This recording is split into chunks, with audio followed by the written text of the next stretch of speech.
All right, let's go to Deuteronomy 28. I'm going to start at the 43rd verse. The class is called, Our People Love to Trust in Oppression. Our people love to trust in oppression. Deuteronomy chapter 28 and verse 43. The stranger that is within thee shall get above thee very high. Now, this is Moses speaking to the Israelites in the wilderness. Who was the strangers that he was referring to? The strangers were the people that came out with the children of Israel. Right. Thank you, have a seat. Get Exodus 12, verse 38. Start at 37. I want y'all to remember that when we fled out of Egypt, the Most High delivered the Israelites. But on our heels were the other slaves that was in Egypt too, other nations that were there. Many of them fled out behind us. They saw their opportunity to flee, they took it. And in the wilderness, they became our servants. I'm going to say that again. Because some of them for a second got a bit of relief and said, see that? I knew the other nations could be saved. No, hell no. They was our slaves. Write this down, Leviticus 25. Verse 44 to 46. Y'all can read that on your own. It tells you that they were our slaves forever. Now, Isaac, we're in Exodus 12, verse 37. Exodus 12 and verse 37. And the children of Israel journeyed from Ramses to Succoth, about 600,000 on foot that were men, beside children. And a mixed multitude went up also with them, and flocks and herds, even very much cattle. And also flocks and herds. So this mixed multitude, this is who we're talking about temporarily for the time being. Now, here's the next question. I'm going to see who's thinking in here. How many people of this generation entered into the promised land? Listen to my question. How many people of this generation entered into the promised land? I worded it like that for a reason. Yeah, I know Liam's going to get it. I'm just trying to get to the point. It was two people. Who? It was Joshua and it was Caleb. Right. Keep standing. Only Joshua and Caleb of that generation entered the promised land. Their children from 20 and under entered in. Everybody got that? That was the next generation. Keep standing. How many people of the mixed multitude entered the promised land? I don't know. None. Have a seat. That's why we had to get new slaves when Joshua entered the land. We had to get new slaves. They all died. God killed them all off. You think he's going to kill us off and not kill them off? But there's that slave mentality again. He killed off all Israel, but he let the other nations enter in. No, hell no. They was all struck down, all of them. When you read about the waters of strife and all that, the Most High was killing them slowly but surely till they all died. And only Joshua and Caleb of that generation entered in. Now, go back to Deuteronomy 28 and 43. We're touching on you nation lovers. Some of y'all secretly love the other nations, men and women. I can't say mostly women. I would like to say mostly the women. But I know some of you brothers up in here, you at home liking the other nations. That's why the women you look for them with, what they call that thing with the hair when the white girls do that thing? The white girl flip. If she can't do the white girl flow, you don't want her. Where we at, Isaac? Verse 43.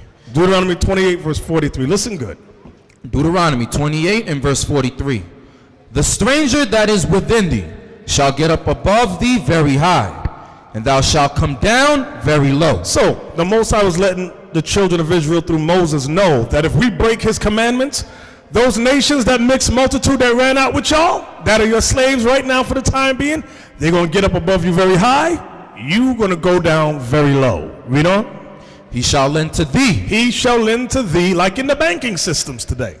These other nations are those that lend to us. Come on. And thou shalt not lend to him. And the curse is you shall not lend to him. Go ahead. He shall be the head, He shall be the head of society, and thou shalt be the tail. and you Israelites will be on the bottom of all society.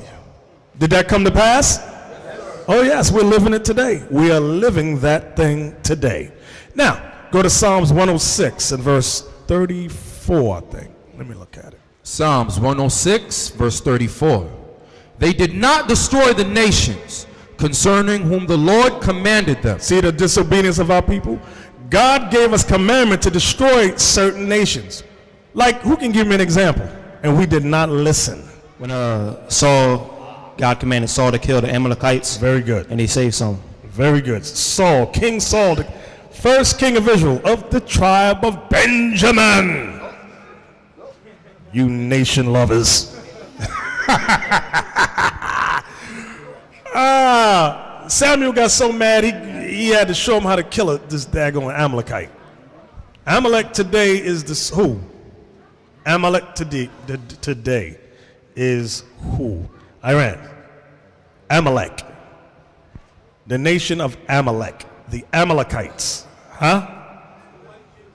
It's the so-called white man that claims to be a Jew. Very good. Now, get me the one in Ezekiel 28 about what Moab said about Judah. 25 and 8. Thank you. Ezekiel 25 and 8. Get that. Oh, wait a minute. We didn't finish Psalms 106. I'm sorry.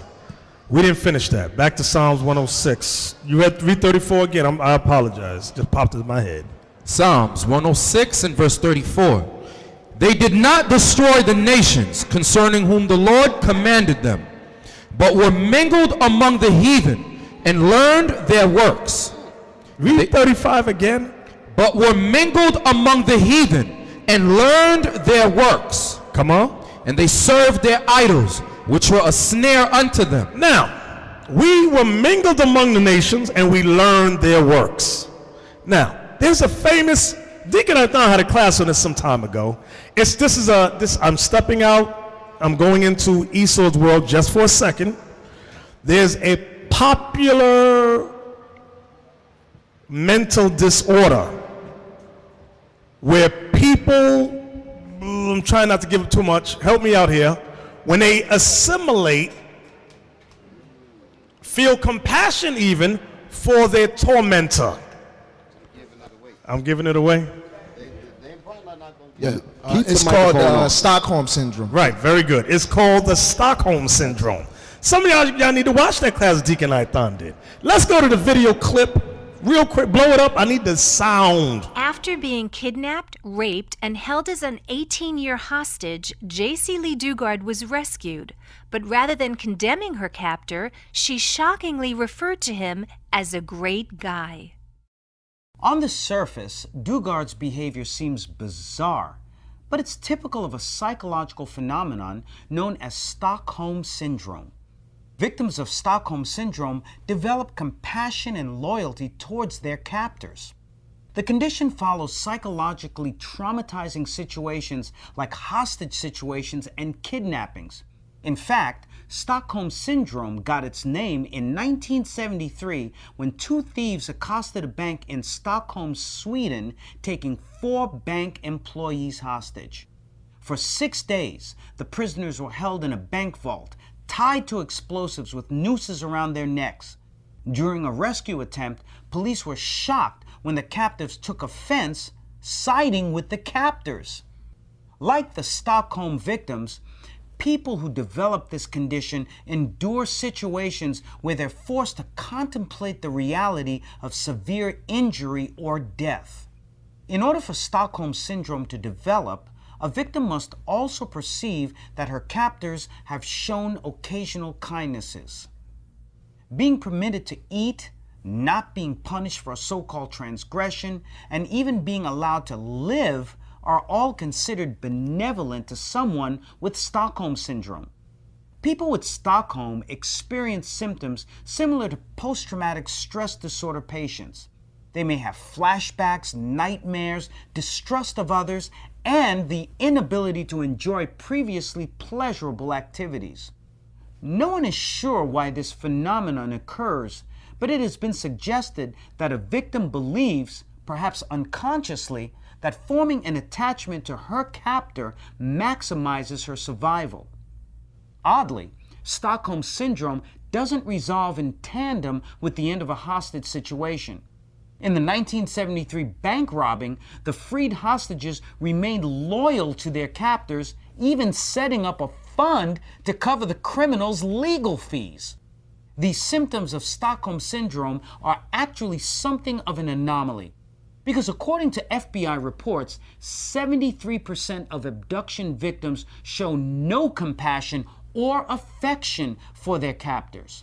And for the other 27%, long-term therapy together with short-term anxiety or sleep medications offer Stockholm Syndrome sufferers an excellent chance to recover and resume a normal, healthy life. When he spoke about the Stockholm Syndrome, he was saying that this particular syndrome applies to different types of people that have been through different things. Then he used the term post-traumatic. So, post-traumatic stress, thank you. So, what people, I don't know, am I going into what you? When he said post-traumatic, I'm going to spell it out for you. Post-traumatic slave syndrome is what our people are endowed with from their captors. And that's the reason why we have this love relationship with them. Our people have this same kind of syndrome. We're up there looking at the screen like it's talking about two white people from Scotland. The whole sea of black people and Hispanic people in this country all suffer from that syndrome. You love your captors. You feel sorry for your captors. If your captors are hurt, you're concerned with how they feel. Mm-hmm. You would have said they put up money to take care of them. You would do the same thing without any hesitation. And it's true. You heard him say any little kind of, what the word he said? Right. That was the other piece. Any little bit of kindness shown to the captor, right. It shows benevolence. So the white man gives us food and water and a little job here and there. And he's benevolent. We just love him. He's God to us. We will do anything for him. We will turn on our own mothers and fathers. That's why when we bring out the truth about how great our people are, what's the first thing our people say? What about the white man? That's that syndrome. That's it right there. Ta-ding! That's the churches too. That's it. The entire church system is built on a Stockholm Syndrome. Literally. Now watch this. I'm going to show you that in the Bible. Let's go to 1 Maccabees 1. Go ahead. To give you another example of what the elder just pointed out, and what Deacon Nathan pointed out, and what we saw. Any act of benevolence shown toward the captor, they fall in love with the victim falls in love with the captor. Give you an example. This whole country that you call the United States, it's no mistake that this country was stolen.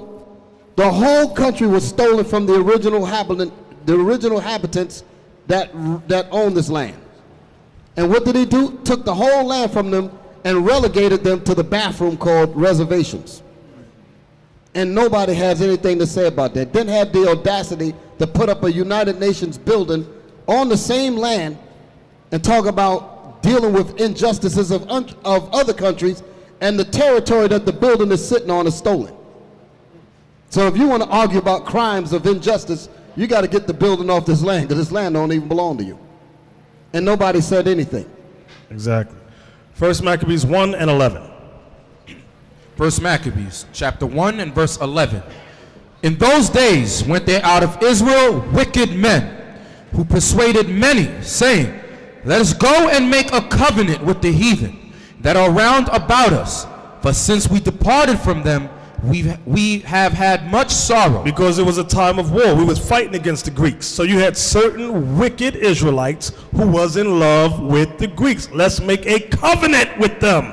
Now, Tavis Smiley wrote a book. He wrote Tavis Smiley book. I forgot the exact name of it. Do you see it? Yeah, that's it. Blow that up big. Just click on it. Covenant. I want it big. I want us to see it. And we can see it says the covenant with Black America. This book is about so-called Black America making an agreement with white America. And when y'all see the video of this is the funniest video you will ever see. Because they had a certain, give me some word. They had a person, I had a forum of all the quote-unquote black scholars. And one of them came in who they were not particularly happy with being there, called Louis Farrakhan. It went so far, Farrakhan threw the book under the chair, on the floor, kicked it, man. That thing was so damn funny, I couldn't stop laughing. Because the things he said is exactly what Deacon Yawasop said. How you gonna make a covenant, an agreement with a people who have not kept their agreement with the first owners of this land? The video is heavy. Y'all gotta check. I just laughed through the whole thing. But now, what verse we at, Isaac?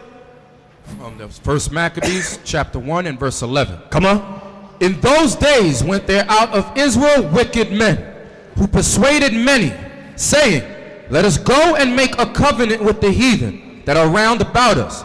For since we departed from them, we have had much sorrow. Come on. So this device pleased them well. Y'all see that? So this device pleased them well. Go ahead. Then certain of the people were so forward herein, that they went to the king, who gave them license to do after the ordinances of the heathen. Whereupon they built a place of exercise at Jerusalem, according to the customs of the heathen. So these gyms and all that is according to the customs of the heathen. I'll speak on that another day, but go ahead. And made themselves uncircumcised, and forsook the holy covenant, and joined themselves to the heathen. Now you see that we forsook the holy covenant. Remember the verse above it. It said, let us make, where was it? Verse 11. Let us go and make a covenant with the heathen. Now verse 15 says, and forsook the holy covenant. We forsook the covenant with the Most High God and made a covenant with the white man. Was that it, Isaac? And were sold to do mischief. And were sold to do mischief, mean all manner of wickedness and sin. From there, go to 2 Maccabees 4 and 7. Watch this. 2 Maccabees chapter 4 and verse 7. But after the death of Seleucus, when Antiochus called Epiphanes took the kingdom. Now, who remembers what Epiphanes means? Who remembers? Epiphanes. Imar, what does it mean? Epiphanies mean God on earth. Right. God on earth. God manifest on earth. That's what it means. So this Edomite took that name. Okay, go ahead. Jason, the brother of Onias, labored underhand to be high priest. So there was a guy called Jason. Okay. He decided he wanted to be the high priest, and it said he did what? What's the words that you read it again? Jason, the brother of Onias, labored underhand to become the high priest. You know why that's important? How many high priests are there to be in Israel? It was 2. There were 2, and they would alternate every year. There were 2. Luke 3 and 2. Let me hear that. Read it for me. Go on the mic so we can hear. It says, Annas and Caiaphas being the high priests, the word of God came unto John, the son of Zacharias, in the wilderness. Right. Those were the 2 right there. Annas and Caiaphas. 1 year would be Caiaphas, another year would be Annas. They alternated the priesthood, which they were not supposed to do according to the law. I wanted that because it goes in conjunction with what we just read here in 2 Maccabees. Read that again. Back to 2 Maccabees. 2 Maccabees chapter 4 and verse 7. But after the death of Seleucus, when Antiochus called Epiphanes took the kingdom, Jason, the brother of Onias, labored underhand to be high priest. When the white man came in power, you had many Israelites dealing underhand for the priesthood. That's why during the time of Christ, you had Annas and you had Caiaphas. Read on. Promising unto the king by intercession 360 talents of silver, and of another revenue 80 talents. Watch this, come on. Beside this, he promised to assign 150 more, if he might have license to set him up a place for exercise and for the training up of youth in the fashions of the heathen, and to write them of Jerusalem by the name of Antiochians. So all the young men that practiced and worked out in the gyms were called Antiochians. Come on. Which when the king had granted, and he had gotten into his hand the rule, he forthwith brought his own nation to the Greekish fashion. See that? He brought his own nation. These were Israelites to the Greekish fashion. What y'all see today with the football, basketball, boxing is all the Greekish fashion. Go ahead. And the royal privileges granted of special favor to the Jews by the means of John, the father of Eupolemus, who went ambassador to Rome for amity and aid. He took away and putting down the governments which were according to the law. Right, he put down the governments were according to the Greek law. Go ahead. He brought up new customs against the law. So this dude brought up new customs against God's law. Go ahead. For he built gladly a place of exercise under the tower itself, and brought the chief young men under his subjection, and made them wear a hat. That's when you get the little baseball hats. You see Negroes rocking the baseball hats and all that. Those were the hats that Hermes wore. When in the Greek god, the messenger called Hermes, he had that without the brim. He put the brim on later, but he wore that metal hat with the wings on the side, what they call kufis today, or yarmulkes, and now they extended it with the brim. But it's the same hat. Come on. Now such was the height of Greek fashions. Such was the height of Greek fashions.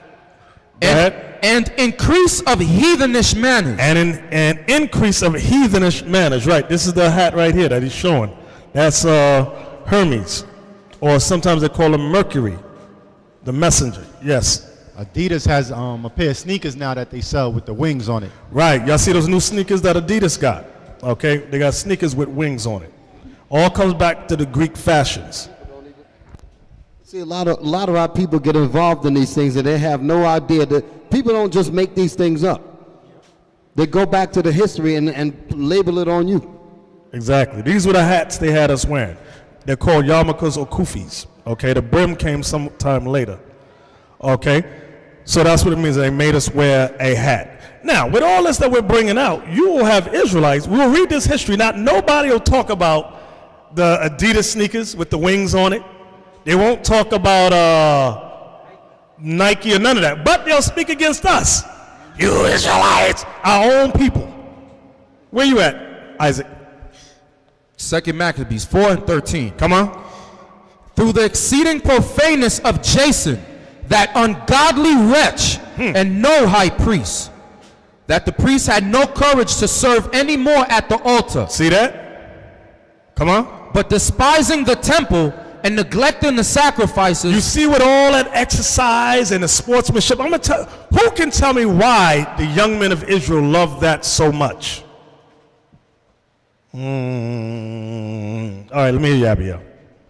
They loved the fame, the fortune. Explain. You got to explain what you're talking about. They had games. In the games, if you won a particular game, you got the fame, fortune, women, and recognition. You know, exactly. What do they call that stuff today? The Olympics. No. When you get, let's say in sports, and let's use football, they win the championship. What does the star athlete generally get? The MVP. I know damn. Give them the mic. They get endorsement deals. You heard that? They get endorsements. That's where the fame and the fortune's coming. Tiger Woods and all these cats, they get major backings behind them. Money. When you got the money, you got the fame, you got what? Women. That's what happens. We ain't got to be stuck around with one woman. That's what was going on. Read that verse again, Isaac, where you at? 2 Maccabees 4:14. That the priests had no courage to serve any more at the altar, but despising the temple. Go ahead. And neglecting the sacrifices. Hastened. What's that word? Hastened. That means rushed, hurried up to do what? to be partakers of the unlawful allowance in the place of exercise. After the game of Discus called them forth. So y'all see that game of discus. They have that still to this day in the Olympics. You have our people trained from the youth up to participate in that thing. You got that, Abiel? Let's get that in case some of y'all don't know what we're talking about. We don't want fish. Yeah, right there. I want the black guy. Get the brother. Okay? That's the game of discus. Now show the ancient statue. Right there, the brother right there. Give me the statue. Right there, far left. Right there. There you go. Same thing. Read that again, Isaac, so we know. Let this marinate. 2 Maccabees 4:14. That the priests had no courage to serve anymore at the altar, but despising the temple and neglecting the sacrifices, hastened to be partakers of the unlawful allowance in the place of exercise. After the game of discus called them forth. Come on. Not setting by the honors of their fathers. What? Read that again. Not setting by the honors of their fathers. Our people chose rather to not set by the honors of their fathers, but what? But liking the glory of the Grecians best of all. We like the glory of the white man best of all. Come on, watch this. By reason whereof sore calamity came upon them. What does sports do to us? Sore calamity came upon them. Sore calamity came on our people because of that thing. Y'all looking at me strange now because y'all love some of you, I'm guilty of it too. I used to long time ago. Long, I'm talking about 30 years ago. Like to play that stuff. But some of y'all groom your kids into that. There was a brother in Connecticut that groomed, you remember him, Laba? Grooming his son to be a pro ball player. He could play, but there's a consequence behind all that stuff. Read the verse again, Isaac, so y'all know this ain't my own opinion. I ain't giving y'all my opinion. 2 Maccabees 4:16. By reason whereof sore calamity came upon them. Wait, read it again. By reason whereof sore calamity came upon them. For they had them to be their enemies and avengers, whose custom they followed so earnestly, and unto whom they desired to be like in all things. You see, now you know why the black man runs out when he gets a scholarship to play ball. He runs out and gets what? The white woman. The Dominican man too, dominating up there in baseball. What does he get? The white woman. They don't want y'all and nappy-headed ghetto girls and all that. They don't want you. Get out of here. Look at it. There go your boy Tiger. And they got a dog too. The dog don't run away. That dog don't need a leash. Ghetto dogs run. Oh, I thought you was talking about the wife. Oh, you talking about his wife? You cold, y'all, sup? You cold. Yeah, you cold, but that's true. That's true. But see, a lot of times we think sports is harmless, and there's no consequence behind it. And because your preachers will never tell you. Read that verse again, Isaac. I need y'all to see what God did to us because of our sportsmanships. 2 Maccabees 4:16. By reason whereof sore... I want verse... Yeah, that was it. You was right. I was wrong. Go ahead. By reason whereof sore calamity came upon them. You see that? By reason of which sore calamity came upon our people. Sore calamity comes on... y'all see that movie, Any Given Sunday? That was big in the movies. But at the end, you saw the brothers were jacked up. They could not enjoy their fortunes and fame. Knees was all... What was that medication that to pump in their knees and their elbows? Cortisone shots and all that. They was just jacked up. Why? For the love of the game, for that fame, for that fortune, for the women. That's what they love. That's it right there. That's the movie. If y'all didn't see it, starring Jamie Foxx. Okay, just check it out. See what they go through just for that fame, for that fortune. Okay, and then you ask yourself, well, I don't get it. Now all that stuff. Now you see a lot of football players coming out the closet now, right? Now you know why they wear them skin tight. You see, y'all don't know why they do these things. They in the shower, I'm telling y'all, in the showers, butt naked, then you putting on skin tight leotards or whatever they call. I used to ask her that question, why does Superman wear his drawers on the outside of his outfit? There's something wrong with that stuff there. I'm telling y'all. I know y'all like Superman. I'll leave him alone for a moment. John 19 and 15. The book of John, chapter 19 and verse 15. But they cried out, away with him, crucify him. Pilate saith unto them. Pilate saith unto them, shall I crucify your king? The chief priests answered, we have no king but Caesar. So at this time, you see the loyalty that our people had for Rome. It's the same loyalty that our people had during the time of the Greeks. Okay? That same loyalty, that Stockholm Syndrome, okay, where we love the other nations more than our own people. Okay? From there, go to Matthew 27 and 25. Matthew chapter 27 and verse 35. 25. Then answered all the people and said, his blood be on us and on our children. This is when they was giving him up, okay? When they was delivering Christ before Rome. They wanted him crucified. Read that verse again. Then answered all the people and said, his blood be on us and on our children. This is why we suffer today.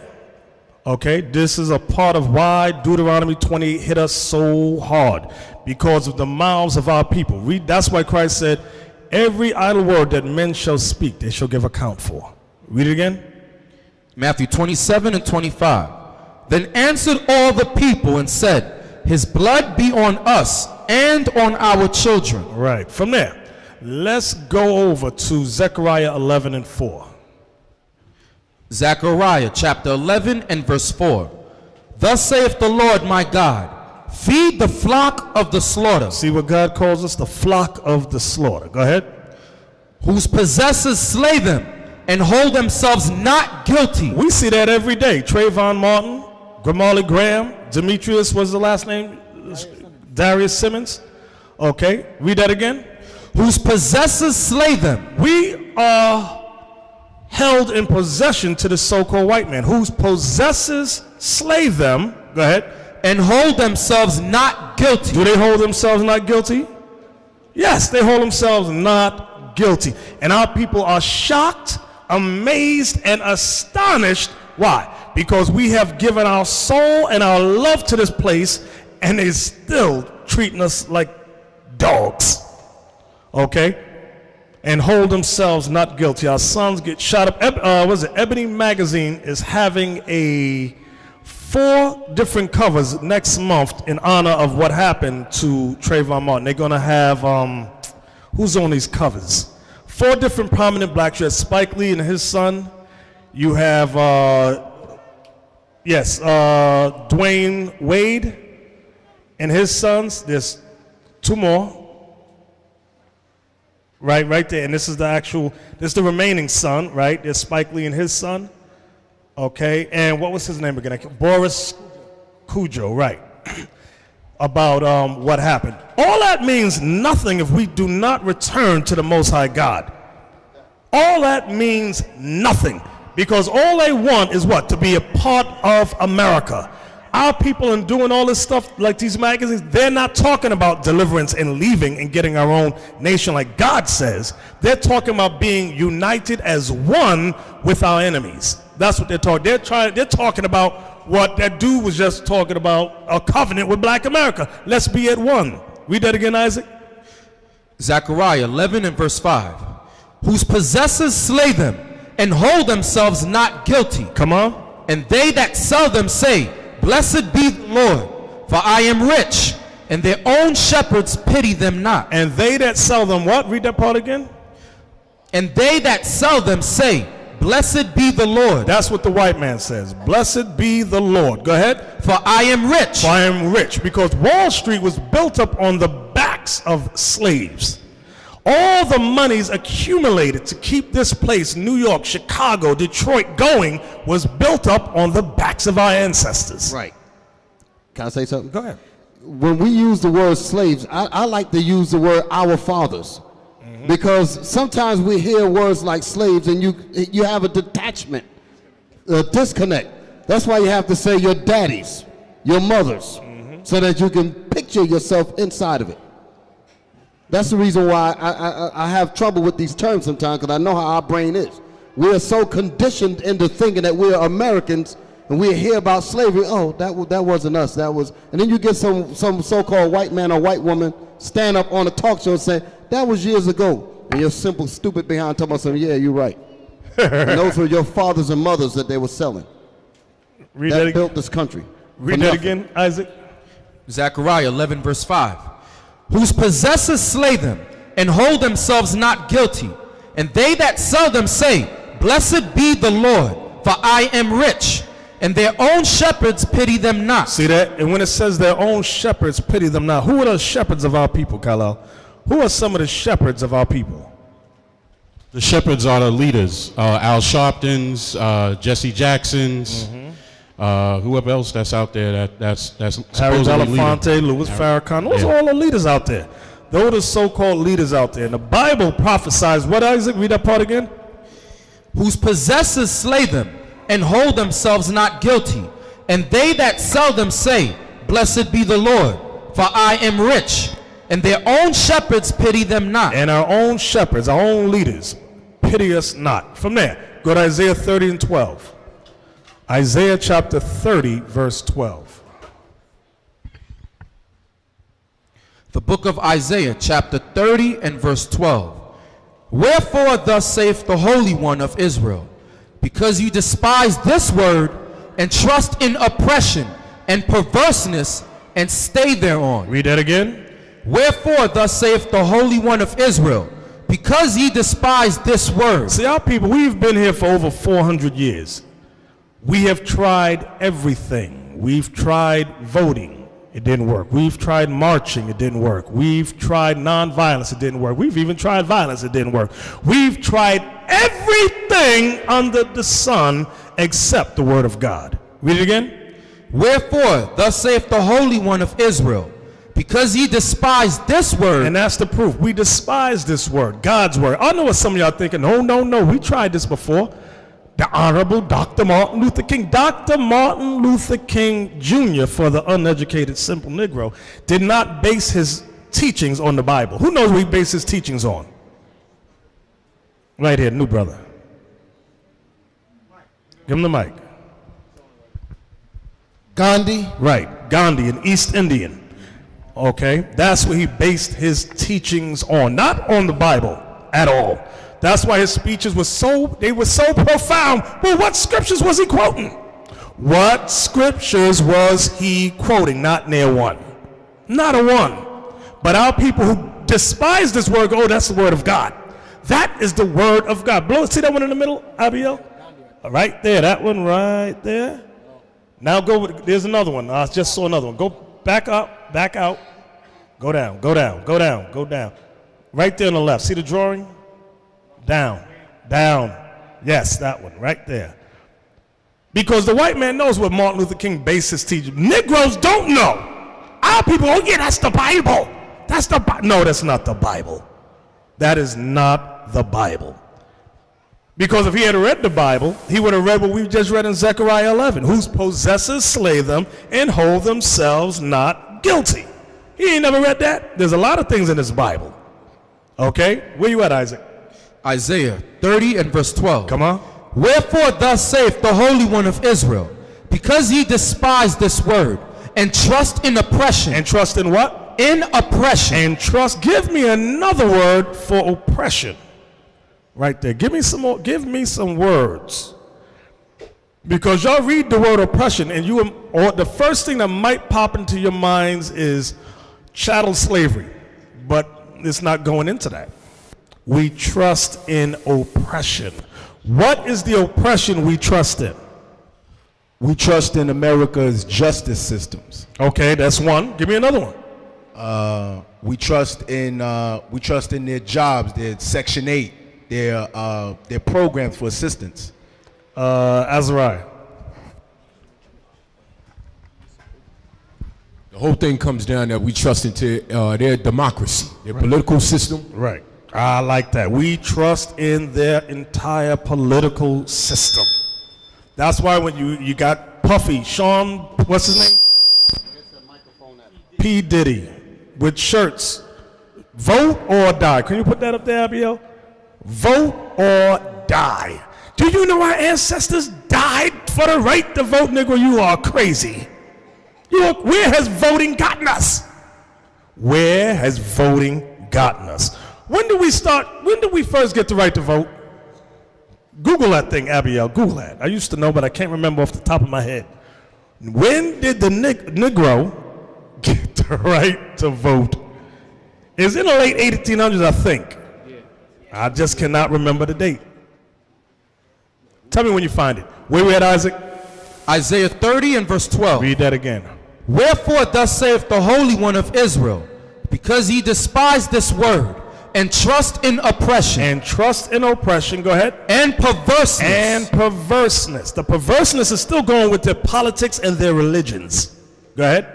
And stay thereon. And what? And stay thereon. And stay thereon. Abiel, you got it? Read it for me. Get to the point. Who got a mic? The 15th Amendment to the Constitution granted African American men the right to vote by declaring that the right of citizens of the United States to vote shall not be denied or abridged by the United States and or by any state on account of race, color, or previous condition of servitude. It says, although ratified on February 3rd, 1870, the promise of the 15th Amendment will not be fully realized for almost a century. So it says right here, it would take a passage of the Voting Rights Act of 1965.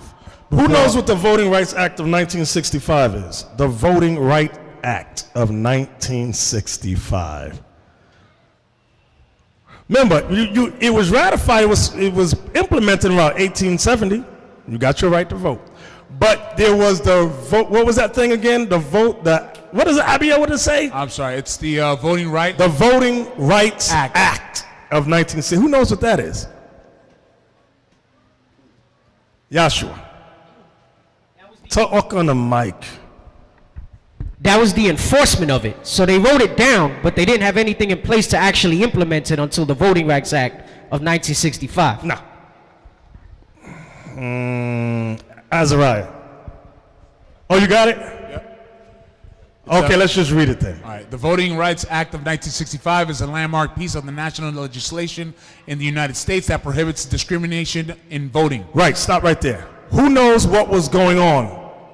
During that time, when our brothers wanted to vote, you had the Klan beating us up. You had them making like hard tests for us to vote and everything. Yes, that. something else. Go back down. Go back, Abiel. Okay, read on, Abiel. Watch this. Echoing. Echoing the language of the 15th Amendment, the act prohibits states. Listen good to this.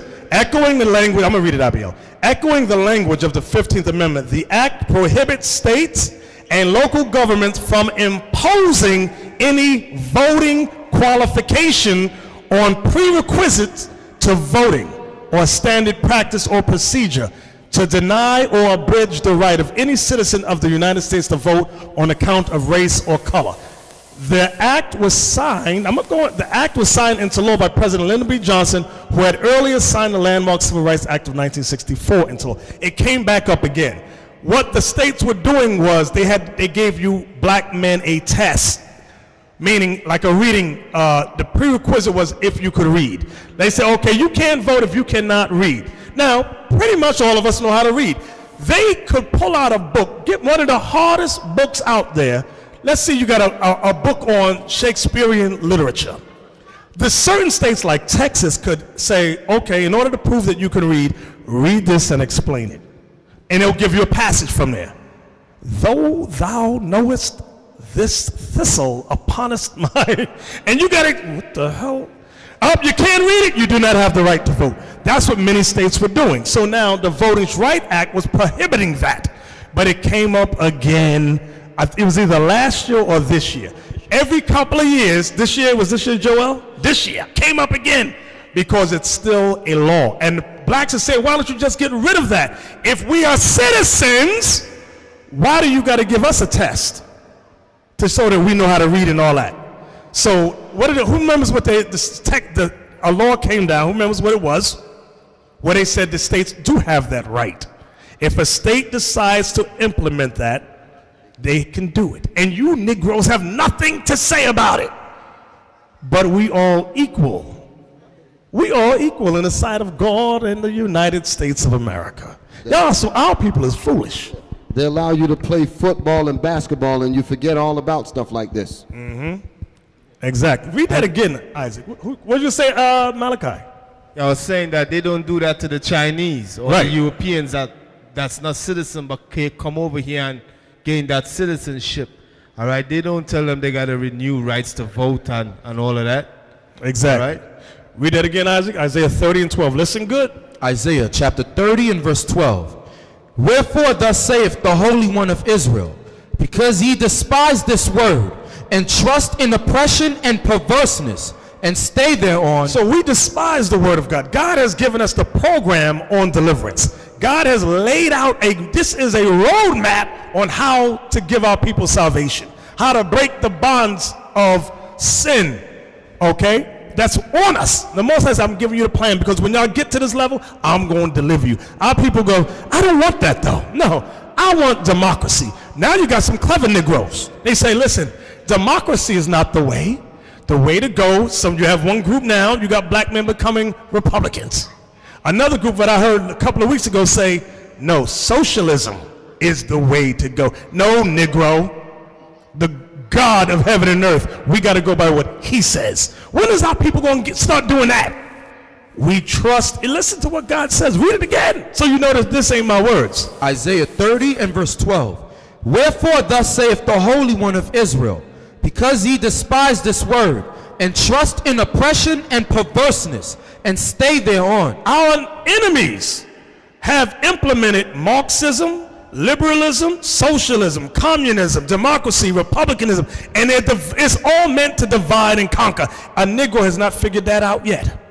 We still go, oh, I think we should be there. Oh, I think we should. God is saying return as the 12 tribes of Israel. And we're going, I don't want to hear what he say. I don't want to hear. Yeah, there you go. Black and Republican. This is a new thing that's going on now in this country. It's still meant to divide us and pull us away from the word of God. That's why there's a media blackout on the Israelites. They don't want this truth to come out. But it's going to come out whether they want to hear it or not. It's going to come out. Come on, Isaac. Therefore, this iniquity... read verse 12 again. I need this to resonate. Isaiah 30 and verse 12. Wherefore, thus saith the Holy One of Israel, because ye despise this word, and trust in oppression and perverseness, and stay thereon. And we stay in that stuff. Go ahead. Therefore, this iniquity... What is it? This iniquity... It's an iniquity to trust in oppression. It's sin to trust in your oppressors. Go ahead. Shall be to you as a breach ready to fall, swelling out in a high wall, whose breaking cometh suddenly at an instant. Because we're realizing democracy, republicanism, liberalism, socialism, Marxism, communism, all that stuff has failed us. No matter what venue we go to, in politics, it fails. It always fails. We always end up with the short stick. You know that game with the short stick? We get the little stick. The white man goes, oh, you got the short, you pulled the short stick again? You always get the short stick. Okay, give me that Proverbs 30 and 3 about envy. Envy and the oppressor, that one. You know what I want, Isaac? 3. Proverbs what? 3:31, thank you. Come on. The book of Proverbs, chapter 3 and verse 31. Envy thou not the oppressor. That's why we're following all these political things. Read it again. Envy thou not the oppressor. We want to be just like our enemies. We want to be just like our slave masters. That's what we were reading in the book of Maccabees. We want to be just like them. Read it again. Envy thou not the oppressor, and choose none of his ways. No, we can choose some of his ways. And choose none of his ways. A little bit of his ways. And choose none of his ways. Nobody want to do what the Most High says. Nobody wants to do what God says. That's why, give me that in the New Testament. I know you clever ones up in here. That ain't what the New Testament, not what Jesus said. Is it Corinthians 6 and 17, somewhere around there? Come out from among it, that one. 6 and 17. 2 Corinthians 6:17. Come on. 2 Corinthians 6 and 17. That ain't in the New Testament. You don't know the New Testament. 2 Corinthians 6 and 17. Wherefore, come out from among them, and be ye separate, saith the Lord. That's too hard for us. We go, what is he talking about? We just read, envy thou not the oppressor, and choose none of his ways. Christ says through Paul here, come out from among her, my people. Read it again. Wherefore, come out from among them, and be ye separate. And be ye what? Separate. Be what? Separate. Be ye separate. Go ahead. Saith the Lord. Saith who? Saith the Lord. So this is the word of God. Go ahead. And touch not the unclean thing. Name some of the unclean things that our people like to touch that God says don't touch. Aquila. Sports. Sports? You just made some of them mad up in here. Well, that's pretty good. The politics, religion. Yeah, it was on. God says touch. That's the unclean thing. God says don't touch it. Huh? Right. And their woman. You know them that Kardashian family is expert on looking for blacks and Latinos that make money and go in like vultures and rip them off. Take the money. Just have a couple of kids, pop out a few babies, then leave them. That's what they do. And that's not the only family. There are a lot of so-called affluent white families that do that thing. Right. They go to charm school. Right. Exactly.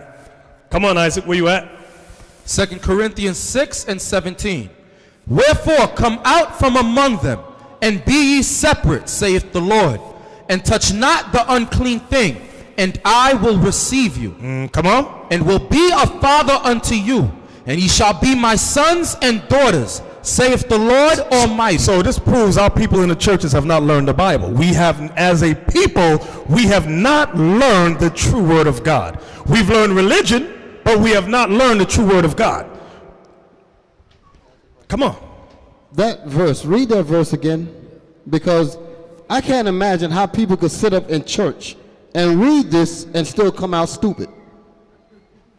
2 Corinthians 6 and 17. Wherefore, come out from among them, and be ye separate, saith the Lord. Stop. Wherefore, come out from among them. Who's the them that God is telling you to get away from? Just even if you didn't know, just say you didn't know. You know that God is trying to pull you away from something. And it ain't talking about inanimate objects, because he's saying them. You see that? Showing you that our people are willfully stupid. That's what that's showing you. I'm going to say it plain. I don't give a damn about people's feelings getting hurt, because I'm tired of people calling themselves reading the Bible, and then when they read across something like this, they come with this Christian garbage. The Most High is only for the nation of Israel. That is it. And that's who he's calling. Go ahead. Go to Lamentations 4:17. Here's another one. Here's some more. Lamentation chapter 4 and verse 17. As for us, our eyes as yet failed for our vain help. In our watching, we have watched for a nation that could not save us. See that? In our watching, we have watched for a nation that could not save us. We pray that America could save us, and day after day after day, America lets us down. Oh, let a catastrophe come. See, you be the last one to get some food, some water, some shelter. You be the last ones. All of those, like, what was that latest hurricane that hit over there in the Rockaways and so-called Hurricane Sandy? Those Edomites got together, rebuilding. They ain't doing that same thing in the ghetto down on Surf Avenue, on the Coney Island, or in the Rockaways. They ain't doing that same financial push to rebuild, but they're doing it where the whites live, where Esau live. Right, that was it right there. That was Katrina. Right, they made that song, Stronger Than a Storm, and donated it. They didn't donate it to black people and Latino people that caught hell in that storm. And nobody sees that. Nobody speaks about this stuff. Your own black, quote-unquote, black leaders, hush, Mo, don't speak about that. I don't say nothing about that. Leave that alone. we were talking about the Stockholm Syndrome and all that. Our people are so damaged in their spirit, we don't even think that we deserve to be in a better case. We've actually, like we was reading out of that book a few weeks back, about Denmark VC. Right. So why do you bow down to these white folks? He said, if you're going to continue to do that, you deserve to be slaves. A lot of our people actually believe that's where we belong. Exactly. Exactly. Read that again, Isaac. Lamentations chapter 4 and verse 17. As for us, our eyes as yet failed for our vain help. Meaning useless help. Vain means useless. Lying, false help. Go ahead. In our watching, we have watched for a nation that could not save us. America cannot save us. You might be asking yourself, well, how you know this is America? Well, let's keep reading.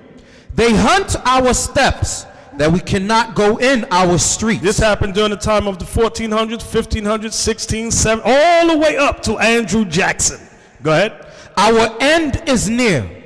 Our days are fulfilled, for our end is come. Here it comes. Our persecutors are swifter than the eagles of the heaven. They're swifter than what? Than the eagles of the heaven. What's the symbol of America? The eagle. So the Bible is written just like this for a reason.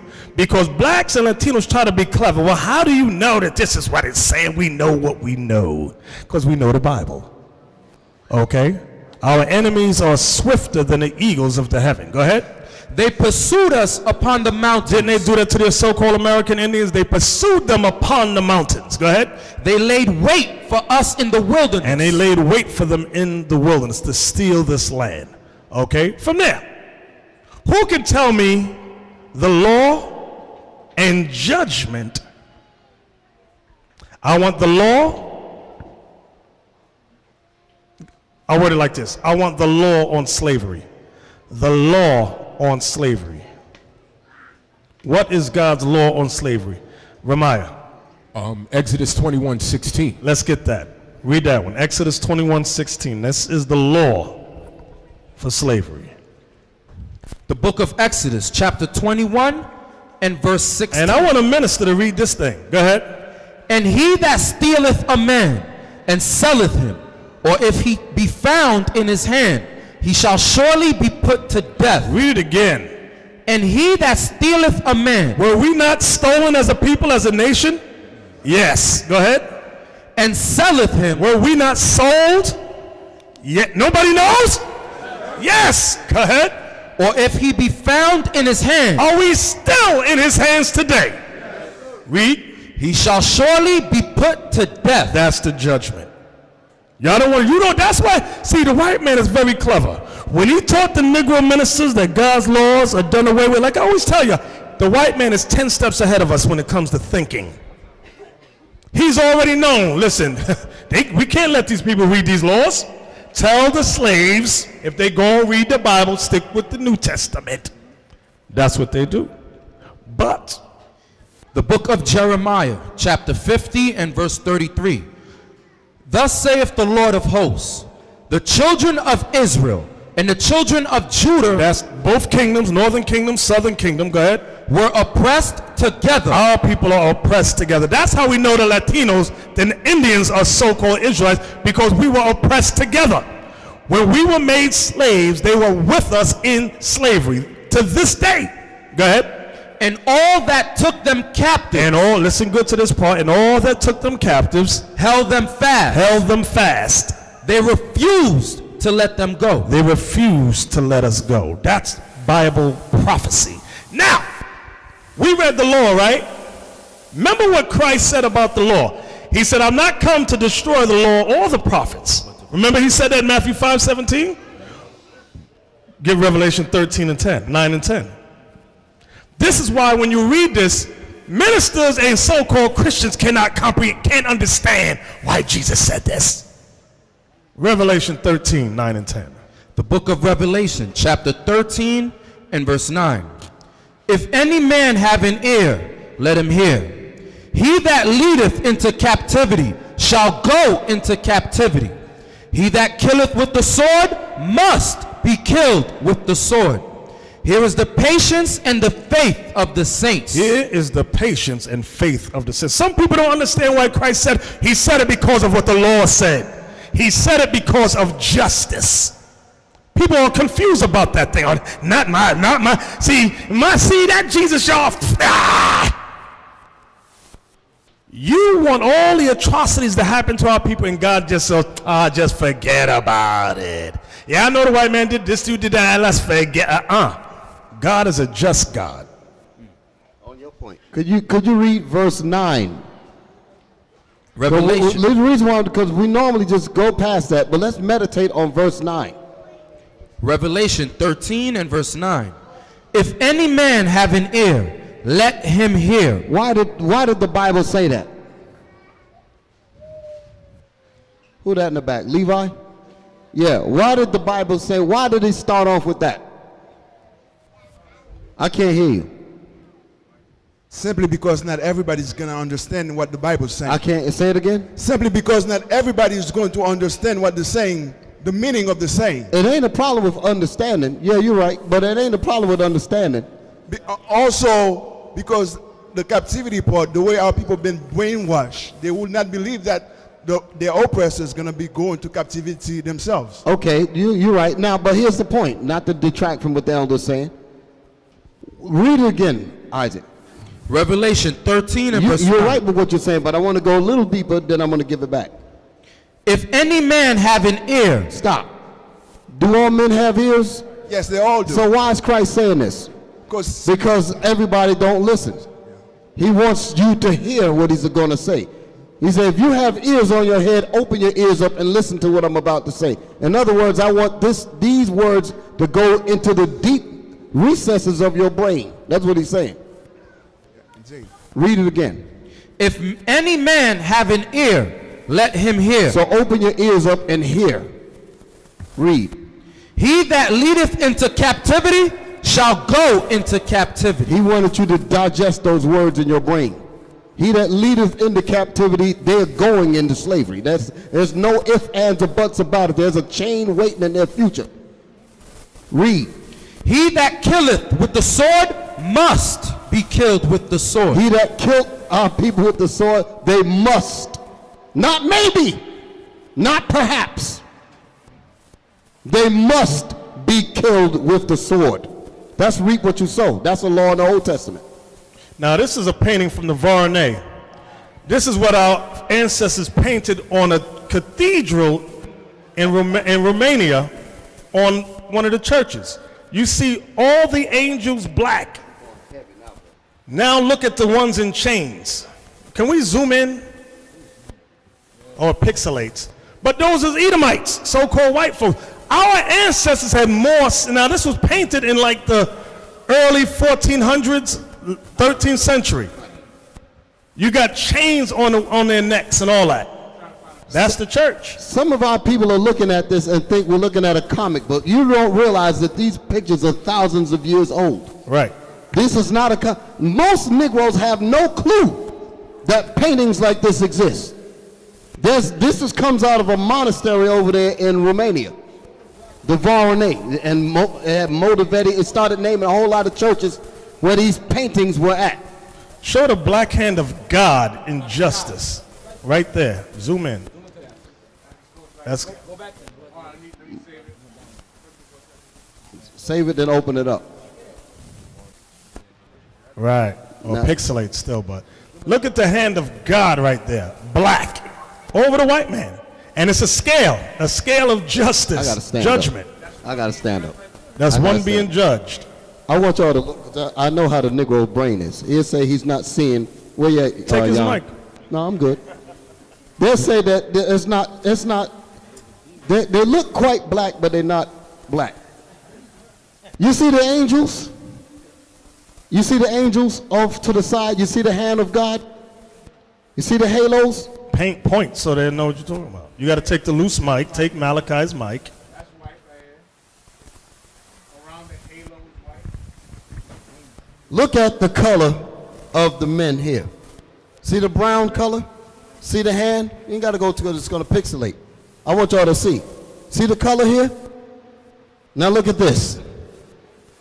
They're letting you know it's a difference in color there. That means our forefathers, they had better sense than we do today. And they knew the scriptures. They knew the scriptures. This is actually out of the Bible, what they're talking about. Exactly. And in the book called the Varney, that's where this comes from. We have some of us have this book. Right. Show the actual church so that they know that this ain't from a comic book. Some of y'all think, well, that's a comic book. This ain't a Jehovah's Witness comic book. You know that stuff they make up?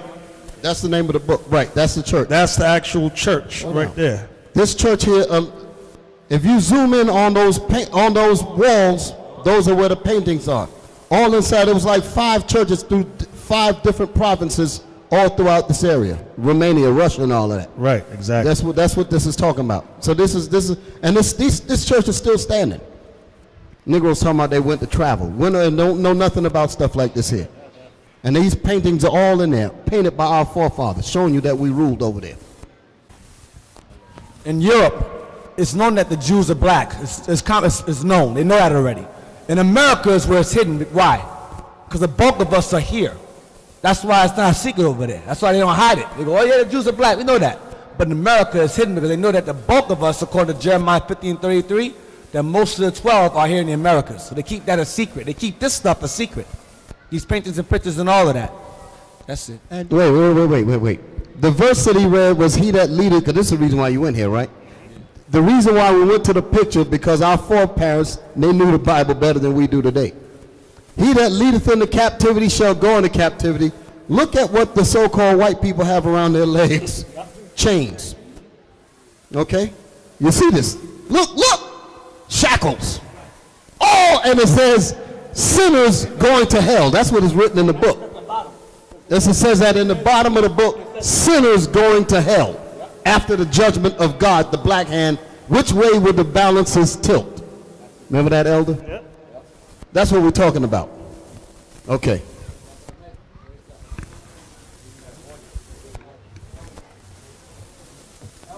Yeah. 1, 2, 1, 2. Who's on? Elder. It's working out. I remember many years ago when I met Yawasop and I came into this truth. They used to give us VHS tapes. Y'all don't even know what a VHS tape is today. But I'll never forget when the brothers were speaking in the streets. They were in Wall Street and they went up to a European couple, blonde hair, blue eyes. They were from Germany, and the teachers were telling them that Christ is black, and they were like, so what? We know that already. And they were from Germany. And they said, so what? It was like, big deal. They was like, we know. They said there's black images of Christ being black where they live. You understand? So when y'all see this stuff in Romania, and Google Romania today, look at the map. Ain't no Negroes living over there. So the point that we're making is that when we ruled in these areas, when we ruled in Germany, when we ruled in Europe, because we had the whole thing on lockdown. Okay, it's unbelievable for you to believe today. They still have these things standing and they don't care. Because they don't expect a Negro to take a trip over there and take pictures. The Black Madonna, okay, mother and child, okay? They have these things. And the only people that don't know are dumb, unlearned Negroes in the United States of America. They're not hiding this. They boast these things. Some of their churches, they still have black images of Jesus Christ, and they say they don't care. Go back to the Varney. We don't want to see all that Catholic stuff. Go back to the Varney. Northern Kingdom start going crazy. I'm going to tell you why these books, how many of you know why these things are on the internet? Anybody have an idea why this stuff is put on the internet? Nobody got any idea? Ramaya.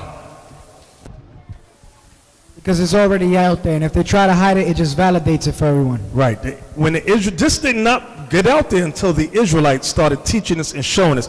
We got an influx, I'm talking about from years ago, of where is those images from? What is the name of that book?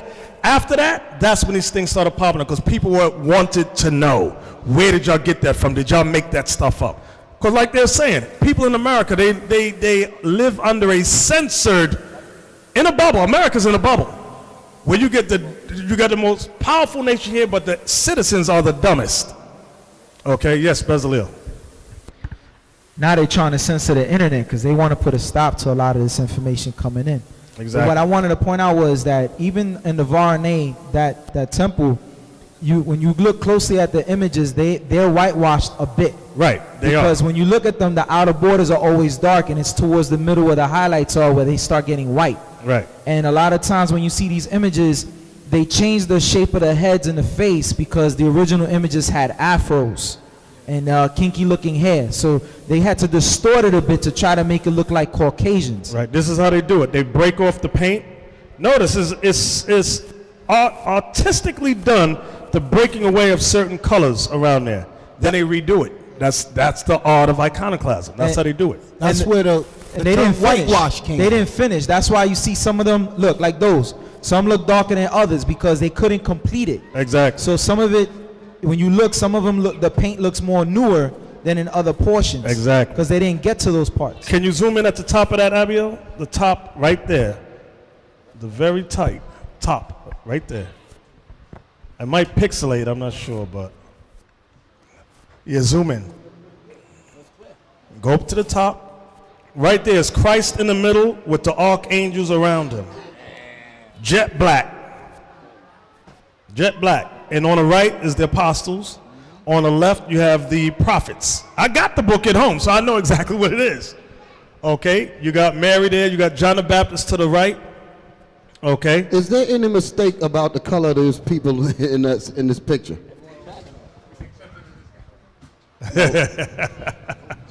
And in some of the books that Yawasop has, because Yawasop has them in a secret chamber somewhere. They'll confuse you as you're going through the book because you'll see some people light, some people dark. Some people light, some people dark. Then they put in captions, they showed you that they were trying to lighten the paintings. So you'll look, you'll see the feet light and you'll see the face black. I'm going to mention something. I have a book at home called Spanish Illumination. Right there. You got Abraham and Isaac holding the 12 patriarchs. Abraham, Isaac, and Jacob. Them three there on the far left is Abraham, Isaac, and Jacob, and the 12 patriarchs, the 12 tribes is in their bosom, holding them. You got John the Baptist behind him, right? Then you got the angels to the right. Okay, and Mary's right there. All black, all black. John the Baptist. Now I'm going to make a statement on how the white man works. I have a book. I actually took it out of my bag last night. I actually had it with me. I should have brought it in. The name of it is called Early Spanish Manuscript Illumination. And it's talking about the art that's over there in early Spain. And in there they have a photograph of an icon, Early Spanish Manuscript Illumination. And in there they have a photograph of a painting of Christ and the angels. And the picture is so black that the racist writing that they wrote about the picture, they said, with Christ, it says Christ in majesty. That's the book. That's the book right there. That's it. In that book, there's a picture where they show of... That's by John Williams. Right. John They Williams. show a picture of Christ and the angels. And it says in the caption, it says, Christ in majesty. Christ, whose darkened flesh tones give him an almost negroid cast. That's what they say in the book. So you look at the picture and you see that they're black as soot. But when you read the writing, you go back to sleep, you say, you know what, they look black, but the white man said they're not quite black. And the thing is black as tar. The book of Hebrews, chapter 5 and verse 12. This is what the Apostle Paul warned Israel about. Go ahead. For when for the time ye ought to be teachers, ye have need that one teach you again, which be the first principles of the oracles of God. That's the first thing you need to realize in your mind. When it comes time that ye ought to be teachers, you have need that one teach you again, because you need to learn. Real quick, get me 1 Timothy 3 and 6. I'm digressing off the topic. Remind me to touch on marriage for a second. I got to hit something with marriage. Don't let me forget that. Don't let me forget that before class ends, marriage. 1 Timothy 3 and 6. 1 Timothy 3 and verse 6. Not a novice, lest being lifted up with pride, he fall into the condemnation of the devil. A novice is a neophyte, a beginner, someone that's new to the faith. The Bible says don't put a novice in positions of authority. Why? He said why, Isaac? Because what? Lest being lifted up with pride, he fall into the condemnation of the devil. I see that a lot with young men. You come in this truth, you learn 3 scriptures, and before you know it, you're better than everybody. There are people who is against this truth who we trained from the age of 16. Remember that age, 16, 17, 18. Now he's 25, and he told Ithon and Asaph that he taught me. You know who I'm talking about. The dumb northern kingdom, I ain't gonna say his name. But now he's so all-knowing. And I see that with some of you young men. You learn a few scriptures, then I hear your speech. I'm better than this brother. I'm better than, shut up. You're not better than nobody. That lets us know you're a novice. When you start to exalt yourself and put the officers of 20 down, I ain't gonna tell you who did it, but he's sitting in here, put certain officers down and all that, you lucky you still got your rank. Because you need to be demoted, because that is evil. And you're the second person I heard say some evil like that. So after tonight, we're going to have to sit down and realize what should we do with spirits like that, because they are a hindrance to the body. Those spirits are not leadership material. Those are the type of spirits that Paul warned that they will try to be lords over the flock. That's the first state to have preeminence and let everybody acknowledge them for their greatness and their understanding. Now the next time is to entreat the flock evil.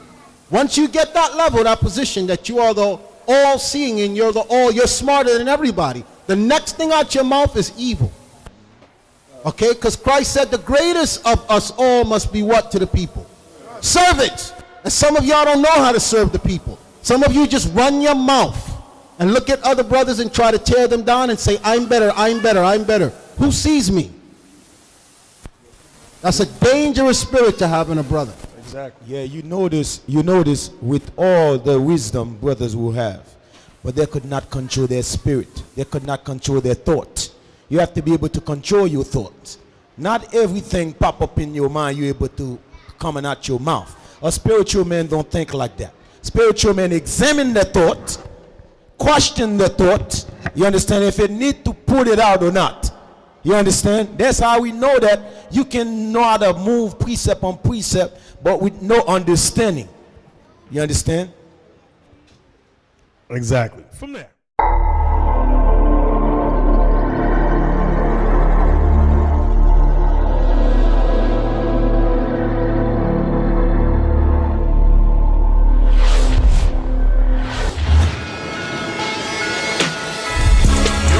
Job is bigger than what you imagine, because the disciples of Christ understood this truth is more than just about reading the scriptures. This truth is about action. This truth is about doing. And this is what the disciples showed us. Your job, brothers, black man, is to look out after your brothers and sisters that have need. If they have need, you as a leader is to fulfill the need.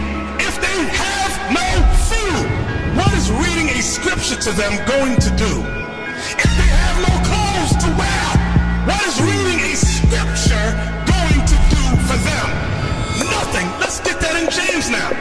James told you about you faith-only brothers. What the elder read in Acts was there was a system in place.